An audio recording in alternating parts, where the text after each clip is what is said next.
20 ans après le tragique attentat du vol DC-10 de l'UTA, le Congo se souvient encore de ses 91 fils disparus lors de ce crash. En présence des délégués de plusieurs familles des victimes, une cérémonie de requiem s'est déroulée ce 19 septembre à la stèle érigée en mémoire de ces victimes à Brazzaville. Au nom du gouvernement, le ministre des Transports, Fidèle Dimou, a déposé une gerbe de fleurs pour compatir aux côtés des parents des victimes et aussi saluer la mémoire de ses compatriotes disparus.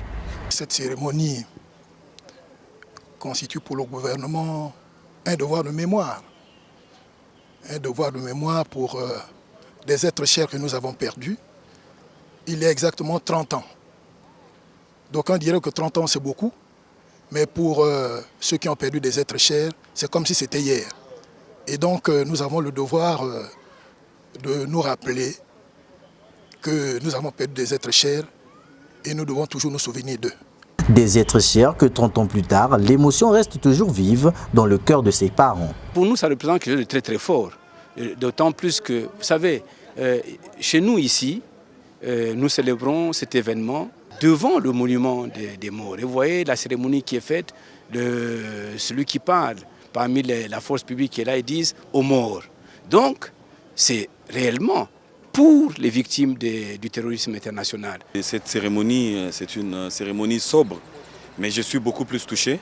Ça fait 30 ans qu'on a perdu les nôtres. Le cœur continue de saigner. Le cœur saigne, l'âme des victimes ne se repose pas en paix. Et c'est une tristesse. Depuis 13 ans, 30 ans plus tôt, il n'y a pas eu jugement. Il y a eu jugement plus tôt, mais il n'y a pas eu justice. Voilà la tristesse. Pour rappel, le vol DC-10 de la compagnie aérienne française qui reliait Brazzaville à Paris via N'Djamena avait explosé en plein vol au-dessus du désert du Ténéré au Niger. Aucun de ces 171 passagers et membres d'équipage n'avait survécu à cette catastrophe.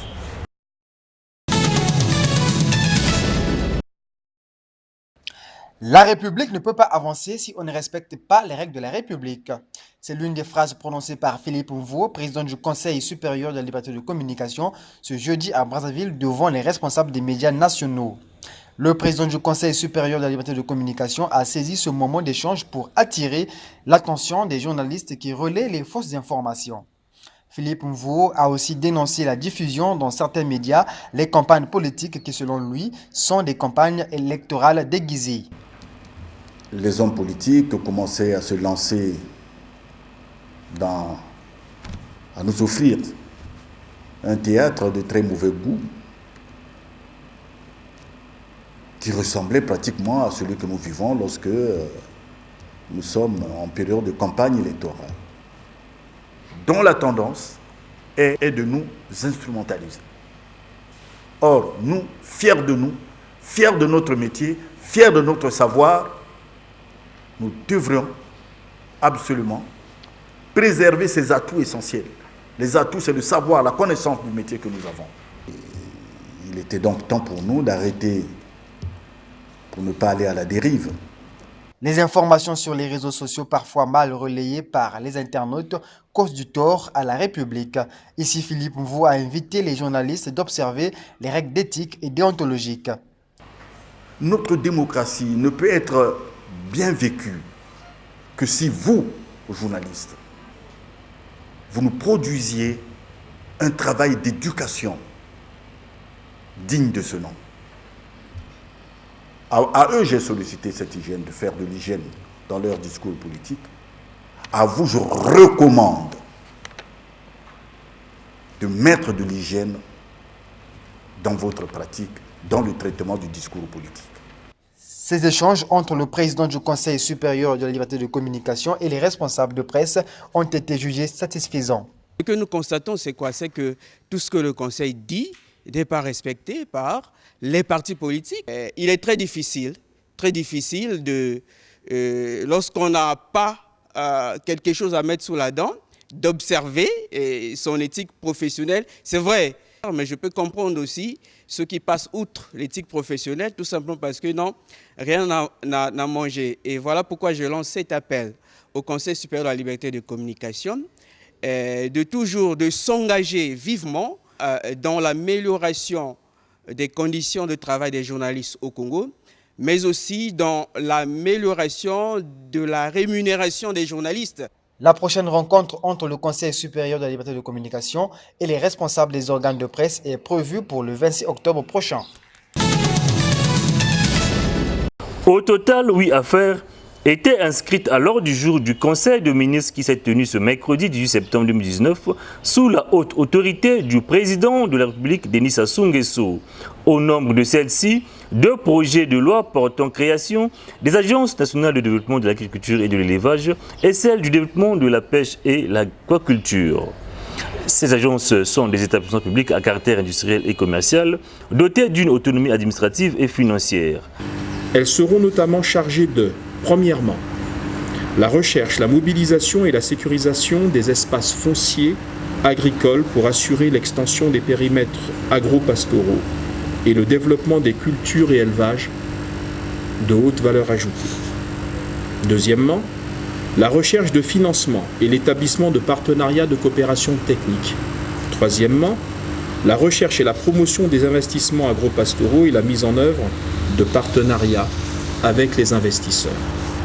Ensuite, l'incitation au regroupement des acteurs en organisations professionnelles, mais aussi le conseil et l'assistance technique.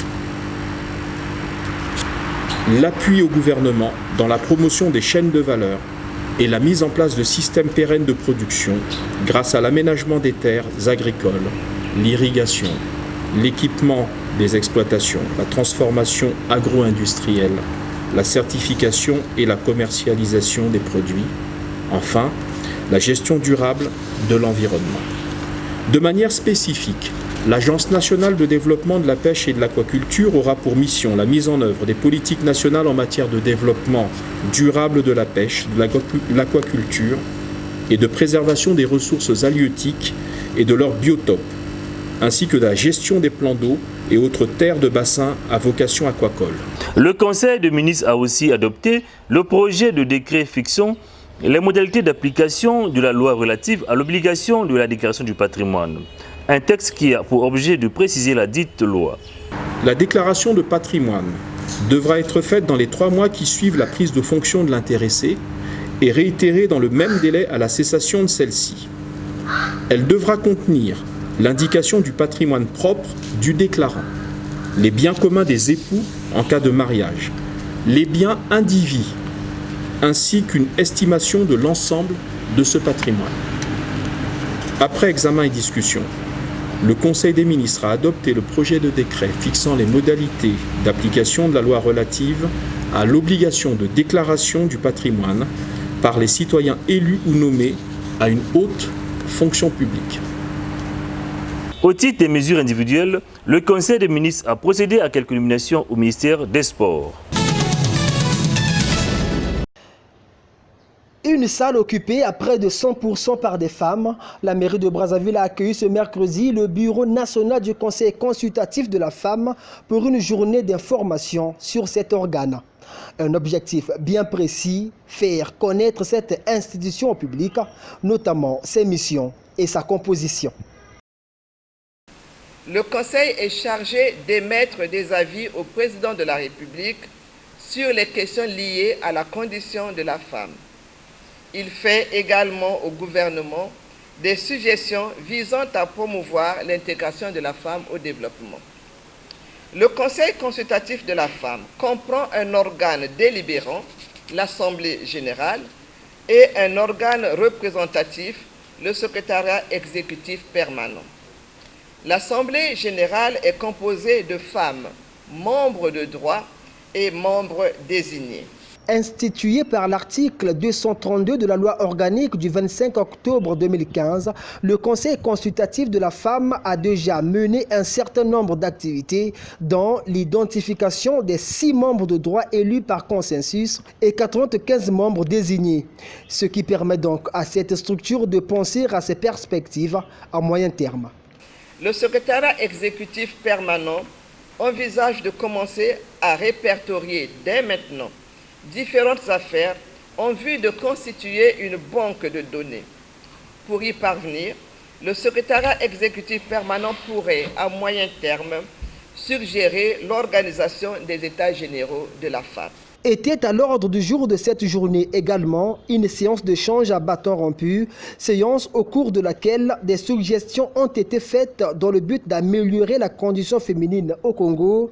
Le bureau du Conseil est appelé à l'inscrire parmi les questions soumises à l'examen de cette institution en charge des questions féminines qui a par ailleurs appelé les administrations publiques, les sages du Congo et les agences du système des Nations Unies à travailler avec elle afin non seulement qu'elle ait de l'expérience, mais aussi qu'elle ait la possibilité à dénicher les dispositions discriminatoires à l'endroit des femmes contenues dans la loi et règlements de la République et enfin avoir des connaissances sur des us et coutumes congolais afin, je cite, d'extirper tout préjugé défavorable sur les femmes.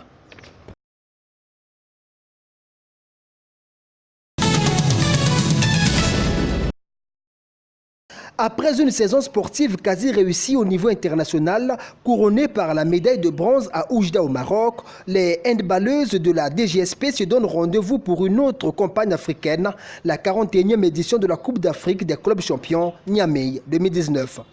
Mais avant l'étape décisive, les Amazones affûtent déjà leurs armes sous le contrôle de Célestin Poix. La formation de la DGSP au niveau handball a commencé depuis le début de la saison. Donc aux sorties de la Coupe d'Afrique, les vainqueurs de Coupe d'Oujda, nous avons monté un programme de travail avec beaucoup de cycles de développement. Là, nous sommes à notre phase d'évaluation, en fin de compte, un travail beaucoup plus tactique. Elles sont au total 22 joueuses appelées à peaufiner les derniers réglages. Parmi elles, Ntouakari Ngoy du côté des locales.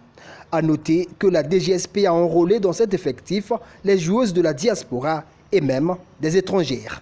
L'objectif qu'on s'est fixé, c'est comme l'a dit le président général, il nous a dit d'aller améliorer le podium. C'est-à-dire qu'il faut d'abord se mettre au podium et après, si on était au premier niveau, il faut penser au deuxième niveau.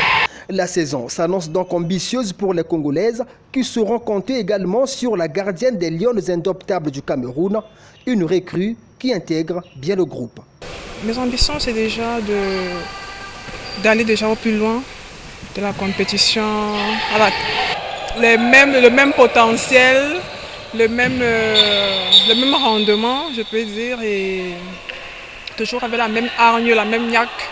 Endurance, exécution des passes et la force défensive, voilà les éléments sur lesquels se basent ces entraînements de la DGSP avant d'aller affronter en amicaux quelques clubs de Kinshasa et même l'équipe nationale de la RDC.